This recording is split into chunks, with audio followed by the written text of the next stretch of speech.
रायगड जिल्ह्यातील खालापूर पोलीस ठाणे हद्दीमध्ये काही दिवसांपूर्वी मुस्लिम आणि हिंदू समाजामध्ये तेढ निर्माण झाली होती। अखेर खालापूर तालुक्यातील 8 गावातील मुस्लिम समाजातील बांधवांनी एकत्र येऊन यापुढे गोरक्षा करण्याचा निर्णय घेतलाय। या संदर्भात रायगड जिल्हा पोलीस अधीक्षक सोमनाथ घारगे यांनी या संदर्भात मुस्लिम समाजाने एकत्र येऊन घेण्यात आलेल्या निर्णयाचं निवेदन दिलंय। 12 आणि 13च्या रात्री इकडे खालापूर आणि खोपोली पोलीस ठाण्याच्या हद्दीमध्ये 2 घटना घडलेल्या होत्या। एका घटनेमध्ये गोवंश जे आहे तर ते 3 बैल आणि हे त्या ठिकाणी मिळाल्यामुळे त्या ठिकाणी 2 समाजामध्ये दगडफेक झालेली होती आणि गुन्हा नोंद झालेला होता। आणि दुसऱ्या दिवशी खोपोलीमध्ये एक घटना घडलेली होती की एका व्यक्तीला अडवलेलं होतं आणि त्यांना घेराव केलेला होता।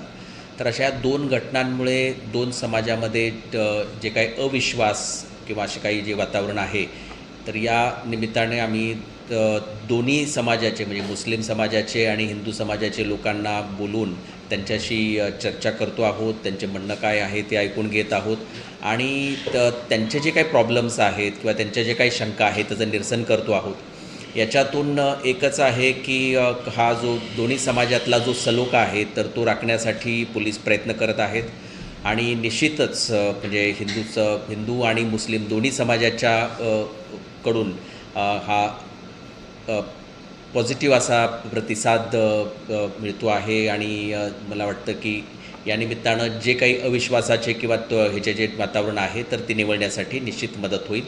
त्याचबरोबर पोलीस विभागाच्या वतीनं पुरेसा पोलीस बंदोबस्त ठेवण्यात आलेला आहे, पेट्रोलिंग ठेवण्यात आलेली आहे।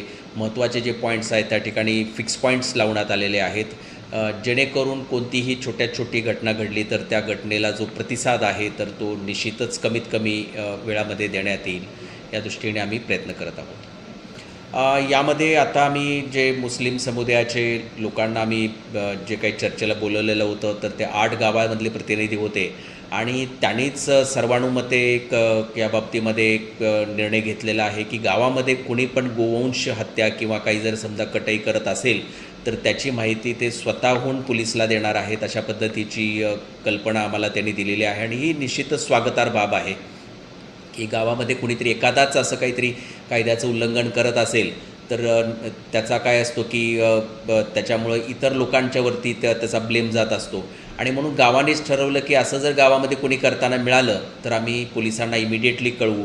तर अशा पद्धतीने ह्या 8च्या 8 गावांमध्ये हा निर्णय झाला आणि ही निश्चितच स्वागतार्ह बाब आहे। आणि मला असं वाटतं की भविष्यात पोलिसांनासुद्धा हा जो गोवंश हत्याबंदी कायदा आहे तर त्याचं 100% जे इम्प्लिमेंटेशन आहे ते करण्यामध्ये निश्चितच मदत होणार आहे।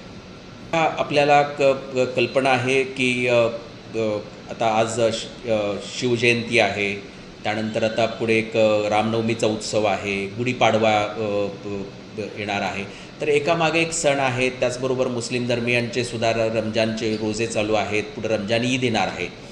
तर दोन्ही समाजातील जे लोकांना आम्ही या निमित्तानं आवाहन करू इच्छितो की जो सलोखा आहे, जो संवाद आहे तर तो टिकवण्यासाठी सर्वांनीच प्रयत्न करावेत आणि निश्चितच टिकवण्याचा प्रयत्न करावा।